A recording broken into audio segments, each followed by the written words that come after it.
ओम शांति। 18 जून 2026। आज के अनमोल मधुर महावाक्य। आज बाबा ने कहा, मीठे बच्चे, अतीन्द्रिय सुख का अनुभव करने के लिए सदा इसी स्मृति में रहो कि हम किसके बच्चे हैं।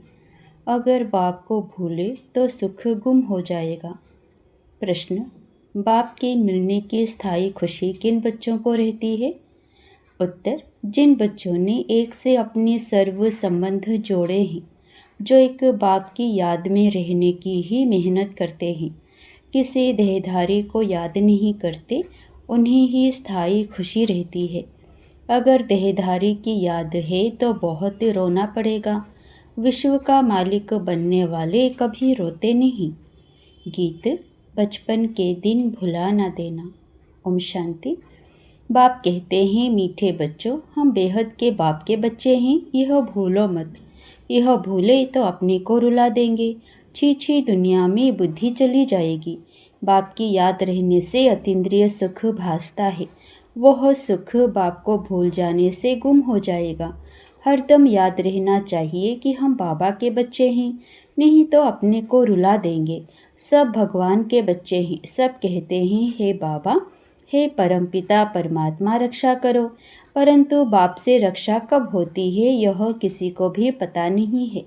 साधु संत आदि कोई भी नहीं जानते कि बाप से हमको मुक्ति, जीवन मुक्ति कब मिलनी है, क्योंकि भगवान को ही कण कण में कह दिया है। अब तुम बच्चे बेहद के बाप को जान गए हो। मोस्ट विलव्ड बाप है, उससे प्यारी वस्तु और कोई होती नहीं। ऐसे बाप को ना जानना बड़ी भारी भूल है। शिव जयंती क्यों मनाते हैं, वह कौन है, यह भी कोई नहीं जानते। बाप कहते हैं, तुम कितने बेसमझ बन गए हो। माया रावण ने तुमको क्या बना दिया है। अभी तुम बच्चे जानते हो, यह हमारी जन्मभूमि है। मैं हर 5000 वर्ष के बाद आता हूँ। यह फिर कह देते 40,000 वर्ष बाद, जब यह कलयुग पूरा होगा तब आएंगे। चित्र भी दिखाया जाता है त्रिमूर्ति का। त्रिमूर्ति मार्ग नाम भी रखा है, परंतु 3 मूर्ति ब्रह्मा, विष्णु, शंकर को कोई नहीं जानते। ब्रह्मा क्या करके गया, विष्णु और शंकर क्या करते हैं, कहाँ रहते हैं, कुछ भी नहीं जानते। बिल्कुल ही घोर अंधियारे में हैं। बाप है रचयिता, उनकी यह कितनी बड़ी रचना है, कितना बेहद का नाटक है। इसमें बेहद के मनुष्य रहते हैं। आज से 5000 वर्ष पहले जब सतयुग था, भारत में जब इन लक्ष्मी नारायण का राज्य था, तो और कोई राज्य नहीं था। भगवती श्री लक्ष्मी भगवान श्री नारायण को कहा जाता है। राम सीता को भी भगवान राम, भगवती सीता कहते हैं। अब यह भगवान नारायण, भगवती लक्ष्मी कहाँ से आए? राज्य करके गए हैं, परंतु उनकी जीवन कहानी तो एक भी नहीं जानते। सिर्फ गाते रहते हैं, हे भगवान दुख हरता सुख करता, परंतु यह किसकी बुद्धि में नहीं आता। वह दुख हरता है, सुख करता कैसे है? कौन सा सुख सबको दिया और कब सबका दुख हरा? कुछ भी नहीं जानते। तुम बच्चे अभी यहाँ राजयोग सीख रहे हो। भगवती लक्ष्मी भगवान नारायण बनने के लिए, जानते हैं भगवती सीता भगवान राम भी बनने का है। 8 जन्म सतयुग में पूरे करके फिर राम सीता के राज्य में आने वाले हैं। 21 जन्म के लिए बेहद की राजाई तुम यहाँ स्थापन कर रहे हो। तुम भगवती भगवान स्वर्ग के मालिक बन रहे हो। स्वर्ग कोई आसमान में नहीं है, यह भी किसी को पता नहीं है। बिल्कुल ही तुच्छ बुद्धि है। कहते हैं फलाना स्वर्ग पधारा, परंतु समझते कुछ भी नहीं है। अच्छा, क्या क्रिश्चियन, बौद्ध सब हेवन में जाएंगे? वह बाद में आकर अपना धर्म स्थापन करते हैं, तो फिर वह स्वर्ग में कैसे आ सकते? स्वर्ग किसको कहा जाता, यह भी उनको पता नहीं है। सन्यासी लोग कहते ज्योति ज्योत समाया, कोई फिर कहते निर्वाण धाम गया। निर्वाण भी तो लोक है ना, वह तो निवास स्थान है। ज्योति ज्योत में लीन होने की बात ही नहीं। ज्योति में मिल जाए तो फिर तो आत्मा ही खत्म हो जाए, खेल ही खत्म हो जाता है। इस ड्रामा से कोई भी आत्मा छूट नहीं सकती, कोई भी मोक्ष को पा नहीं सकते। गीत का अर्थ भी कोई समझते नहीं है, ना जीवन मुक्ति का अर्थ समझते हैं, ना आत्मा परमात्मा का अर्थ समझते हैं। बाप कहते हैं, तुम्हारी शक्ल तो मनुष्य की है, जो इन देवताओं की भी थी। सतयुग आदि में देवताएं थे, उन्हों का 2500 वर्ष राज्य चला। बाकी 2500 वर्ष की बात है जिसमें और सब धर्म आते हैं। 5000 वर्ष के बदले मनुष्य कह देते लाखों वर्ष कल्प वृक्ष की आयु है। परंतु तुम्हारी बातें समझने के लिए भी नहीं आएंगे। हाँ, आएंगे भी वही जिन्होंने कल्प पहले आकर समझा होगा। पहले तो समझाना है। एक है हद का सन्यास, जो सन्यासी लोग घर बार छोड़ जाए जंगल में रहते हैं।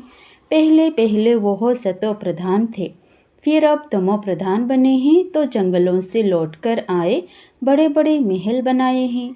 इन सन्यासियों ने भी पवित्रता के आधार पर भारत को थमाया जरूर है, भारत की सेवा की है। यह सन्यास धर्म नहीं होता तो भारत एकदम विकारों में जल मरता, पतित बन जाता। यह भी ड्रामा बना हुआ है। उन्होंने पहले पवित्रता की ताकत थी जिससे भारत को थमाया है। इन देवताओं का जब राज्य था तो भारत कितना साहूकार था। इन्हों के इतने बड़े बड़े हीरे जवाहरों के महल थे, वह सब कहाँ गए? सब नीचे चले गए। लंका और द्वारिका के लिए कहते हैं समुद्र के नीचे चली गई। अभी तो है नहीं। सोने के महल आदि सब थे ना। जब मंदिरों आदि में हीरे जवाहरत लगा सकते हैं तो वहाँ क्या नहीं होगा। कितनी तुम बच्चों को खुशी होनी चाहिए। बाबा फिर से आया हुआ है। कहते हैं बाप को याद करो। याद एक को ही करना है जिससे विकर्म विनाश होते हैं, परंतु वह भूल जाते हैं और देहधारी की याद आ जाती है। देहधारी की याद से तो कुछ भी फायदा नहीं। बाप कहते हैं मामे कम याद करो, किसी भी देहधारी को याद नहीं करो। अम्मा मरे तो भी हलवा खाना। एक बाप की याद से ही कमाई है। हम शिव बाबा के बच्चे हैं, उनसे वर्षा लेना है। इस समय बाप को याद नहीं किया तो फिर बहुत पछताना पड़ेगा, रोना पड़ेगा। विश्व के मालिक बनने वालों को रोने की क्या दरकार है। तुम बाप को भूलते हो तब ही माया थप्पड़ लगाती है। इसीलिए बाबा बार बार समझाते हैं कि बाप को और वर्षे को याद करो। अमरनाथ ने अमरपुरी में एक पार्वती को तो बैठ अमर कथा नहीं सुनाई होगी। जरूर बहुत होंगे। जो भी मनुष्य मात्र हैं सबको बाप समझाते हैं कि अब पतित मत बनो, यह अंतिम जन्म पवित्र बनो। वहाँ स्वर्ग में कोई विकार नहीं होते। अगर वहाँ भी विकार होता तो फिर स्वर्ग और नरक में फर्क क्या हुआ। देवी देवताओं की महिमा गाते हैं। सर्वगुण संपन्न सहल कला संपूर्ण है। भगवान आकर भगवान भगवती ही बनाएंगे, सिवाय भगवान के कोई बना ना सके। भगवान तो एक ही है, गाया भी जाता है भगवान भगवती की राजधानी। यथा राजा रानी तथा प्रजा भी वही होगी, परंतु भगवान भगवती कहा नहीं जाता, इसलिए कहा जाता है आदि सनातन देवी देवता धर्म। यह किसी को पता नहीं है। इनकी व ब्रह्मा की आत्मा को भी बाप समझाते हैं। एक बाप की एक दादा की दो आत्माएं हैं ना। एक आत्मा 84 जन्म लेती है, दूसरी आत्मा पुनर्जन्म रहित है। बाप कभी पुनर्जन्म नहीं लेते हैं। एक ही बार आकर सारे विश्व को पवित्र बनाने के लिए हमको राजयोग सिखाते हैं। बाप तुमको समझाते हैं मैंने इनमें प्रवेश किया है। यह 84 जन्म भोग आए हैं। अब इनके बहुत जन्मों का यह अंतिम जन्म है। अब मैं निराकार हूँ तो कैसे आकर बच्चों को राजयोग सिखलाऊं। प्रेरणा से तो कुछ हो ना सके। श्री कृष्ण भगवान उवाच तो हो ना सके। वह कैसे आ सकता है। वह तो है ही सतयुग का प्रिंस। 16 कला संपूर्ण, फिर त्रेता में होते हैं 14 कला संपूर्ण। फिर द्वापर में श्री कृष्ण को क्यों ले गए हैं। उनको तो पहले आना चाहिए। बाप समझाते हैं पहले बाप को याद करो, नहीं तो माया एकदम थप्पड़ मार देगी। छुई मुई का एक झाड़ होता है, हाथ लगाओ तो मुरझा जाए। तुम्हारा भी ऐसा ही हाल होता है। बाप को याद नहीं किया और खलास। गीत में भी सुना, बचपन के दिन भुला नहीं देना। बाप को भूले तो कहाँ ना कहाँ चोट लग जाएगी।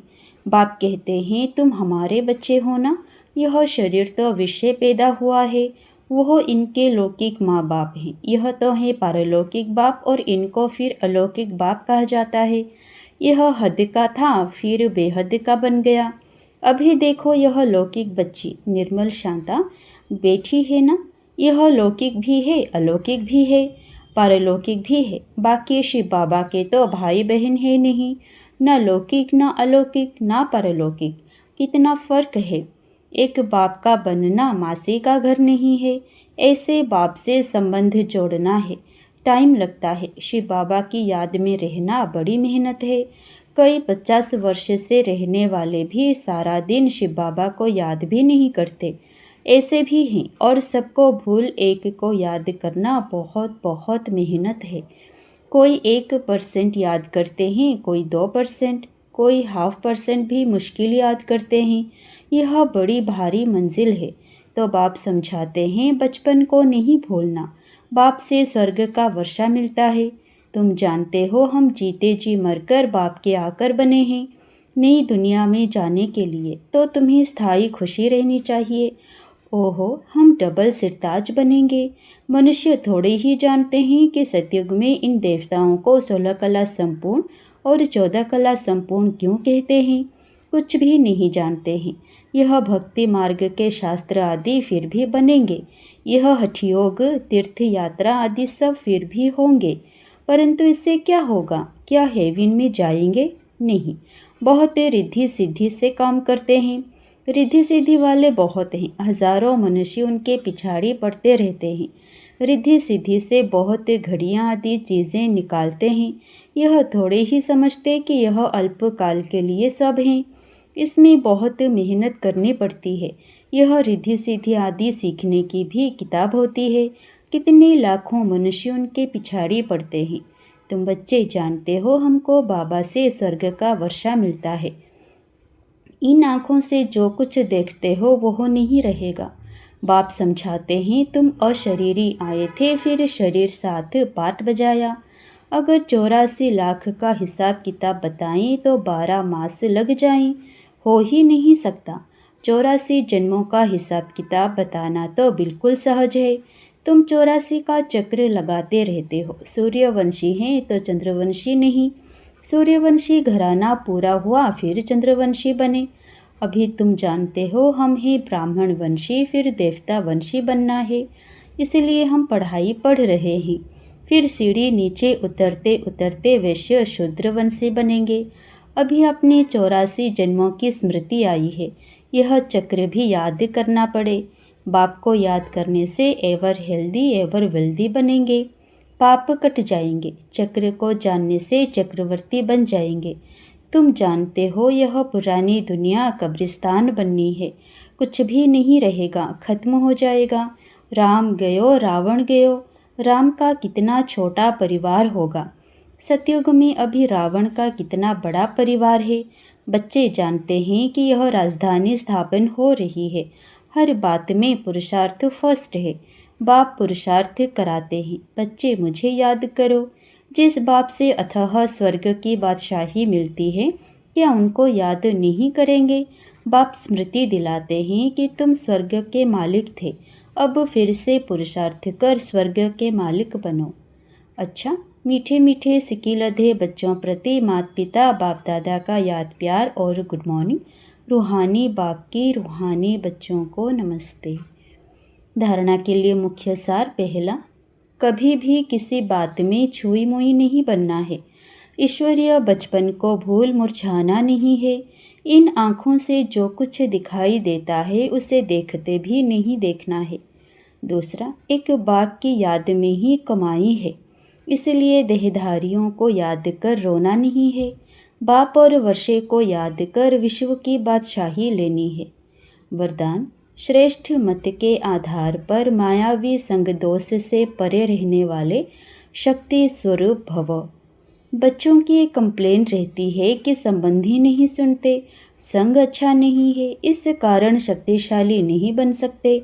लेकिन श्रेष्ठ मत के आधार पर ज्ञान स्वरूप शक्ति स्वरूप के वरदानी बन अपनी स्थिति को अचल बनाओ। साक्षी होकर हर एक का पार्ट देखो।